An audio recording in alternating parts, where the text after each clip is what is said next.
Opa, boa noite, galera. Hoje eu vou tentar demonstrar a lógica da evidência. Ela é uma estratégia de argumentação em que ela te ajuda a compreender, assim, a entender muitas situações. Inclusive, ela serve para inutilizar o dragão de estimação dos ateus. Os ateus não têm o dragãozinho da garagem deles, então a lógica da evidência ela bate de frente com o do dragão da garagem. Vamos lá. Peraí. O que é a lógica da evidência? É uma forma de pensar que diz que todas as afirmações provavelmente possuem evidências a favor, sejam elas afirmações positivas ou negativas. As evidências provavelmente possuem evidências, pois há afirmações que são dadas como certas. Um exemplo é a matemática. Na matemática existem postulados e teoremas. Qual é a diferença? Os postulados são dados como certos sem evidências, pois eles não possuem evidências a favor ou contra. Exemplo são a adimensionalidade de um ponto, a noção de conjunto, elemento, etc. Mas os teoremas são provados através de demonstração algébrica, como por exemplo o teorema de Pitágoras, o teorema de Tales, etc. As evidências podem ser divididas em filosóficas, argumentativas, que são constituídas por uma ou mais premissas e uma conclusão. Matemáticas, como dito, são demonstrações algébricas e as leis científicas, como a gravidade, eletromagnetismo, etc. Esse pensamento está na base do ônus da prova, que é a obrigação de trazer evidências para a discussão a partir de uma reivindicação. Aí aqui a gente vai entrar no contexto religioso. Se você diz que sabe que a sua fé é verdadeira, implicitamente você possui evidências que confirmem ela. Mas se você apenas diz que sabe, mas não traz evidências para tal, você está cometendo fideísmo, acreditar sem provas. Por que eu coloquei esse ponto aqui?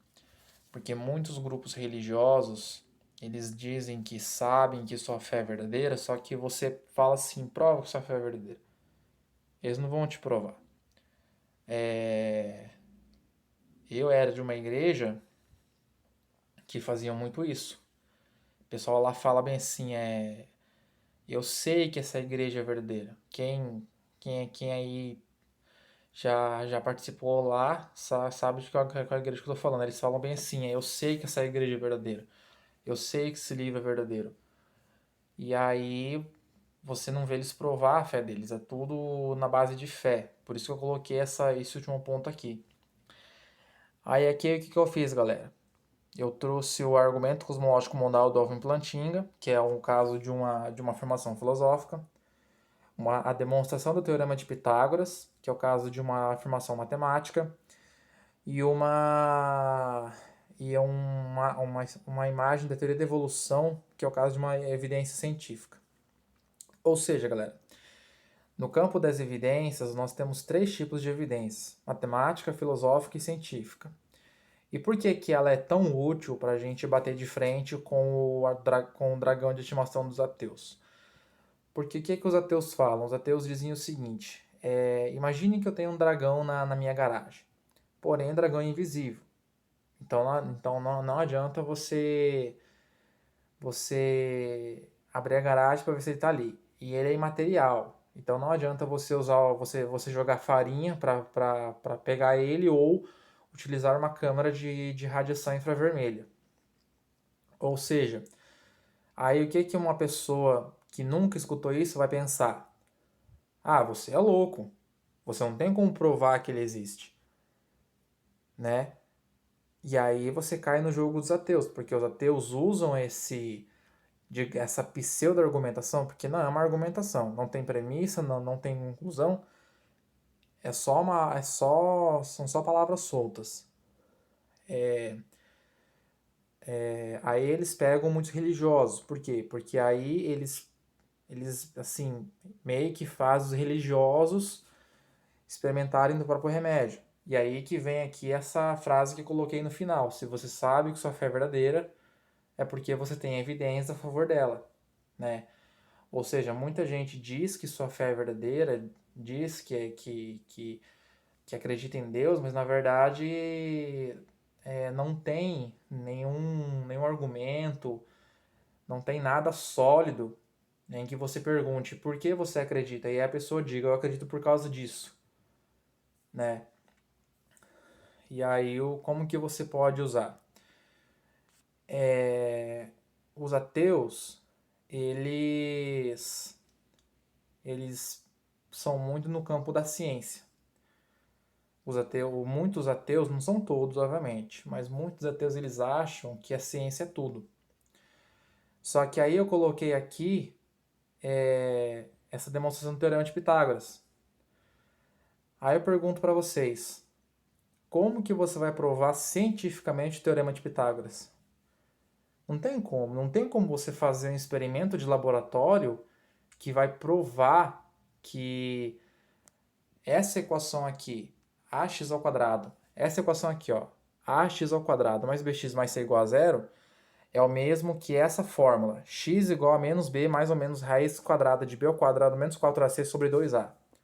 Que é essa última parte aqui, que é o Teorema de Pitágoras. Quer dizer, perdão, o Teorema de Pitágoras não, a fórmula de Bhaskara. E para quem não lembra do tempo do ensino, dos anos finais do ensino fundamental e ensino médio, através da fórmula de Bhaskara, uma das formas de se resolver a equação de segundo grau. Não é a única forma, é uma das fórmulas. Fórmulas não, perdão, uma das formas. Falei errado. Então, aí já é um ponto em que você pega o ateu e você derruba o dragão dele. Porque ele vai ver que ciência não é tudo. Outro ponto em que eles gostam de usar o dragão deles, igual eu falei, muitas pessoas não têm uma base sólida de sua fé. Muitas pessoas já nasceram numa igreja, muitas pessoas vão numa igreja porque os amigos vão, muitas pessoas dizem que acreditam porque tiveram uma experiência milagrosa. Ou seja, você não tem, essas pessoas não conseguem te oferecer nada palpável que te garanta que o que elas acreditam, o que elas seguem é realmente de fato a verdade. E aí quando o ateu ele solta o dragão dele, o que ele mostra? O que ele quer que você pense o seguinte, da mesma forma que é bizarro você acreditar que existe um dragão em uma garagem onde ele é invisível e material, ele também quer que você pense que é bizarro acreditar que existe um Deus onipotente, onipresente, onisciente, mas que ninguém nunca viu. Pelo menos ninguém vivo viu ele. Você entendeu? Ou seja, ele faz você pensar do jeito que ele pensa. Ele faz você se sentir um hipócrita. Mas aí que vem a parte que eu coloquei. Nem tudo possui evidências. Ou seja, uma afirmação ela provavelmente possui evidência. Como eu coloquei aqui no início, ó. Todas as afirmações provavelmente possuem evidências, ou seja, existem afirmações que não possuem evidências. E eu dei o exemplo do postulado matemático, que são as afirmações, postulados ou axiomas, que são afirmações e que não se tem como provar. Por exemplo, no campo da geometria plana,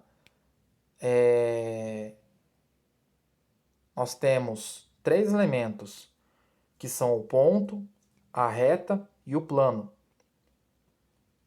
Aí a reta a gente pode dividir em segmento de reta e semi-reta. E aí, se você for olhar o plano, ele é um ser bidimensional. A reta é um ser unidimensional e o ponto ele é adimensional. Porque a gente é acostumado a representar o ponto com um pinguinho na folha do caderno. Só que se você olhar bem, aquilo é uma figura que você fez. Você entendeu? Talvez seja até um círculo, ele vai ter comprimento e diâmetro, ou seja, uma figura bidimensional, que não é um ponto. Por quê? Porque aquilo é apenas uma representação do que a gente pensa ser um ponto. Porém, o ponto é adimensional, ou seja, o ponto ele não tem tamanho. Agora eu te pergunto, como você vai provar que um ponto é adimensional? Não tem como você provar que ele é dimensional. É apenas um postulado, apenas um axioma. Não tem nem como provar matematicamente que ele é dimensional e muito menos cientificamente que ele é dimensional. Vocês estão entendendo? Então é nesse ponto que vocês conseguem barrar o dragão dos ateus. Por isso que a lógica da evidência é muito útil. Não só isso, mas também quando você encontrar um ateu que fale bem assim, prova que Deus existe. Aí você usa o argumento cosmológico Kalam. Aí ele fala, não, mas eu quero uma prova científica. Aí você pergunta, por que você quer uma prova científica? Ah, porque ciência é, é o único jeito de provar as coisas. Você fala, pois é, então me prova cientificamente a demonstração da fórmula de Bhaskara. Me prove cientificamente a demonstração do teorema de Tales de Mileto. Você está entendendo? Aí que você pega ele, você mostra que a ciência não é o único jeito de provar as coisas. E além disso, como eu falei, existem as afirmações que não se tem como provar. Portanto, resumindo, as afirmações elas possuem três tipos de evidências. Não todas, as afirmações elas podem se dividir, as evidências podem se dividir em três grupos: filosóficas, matemáticas e científicas. E além disso, existem afirmações que não possuem evidências, algumas afirmações são chamadas autoevidentes. Vocês entenderam? Por exemplo, deixa eu pensar aqui um exemplo.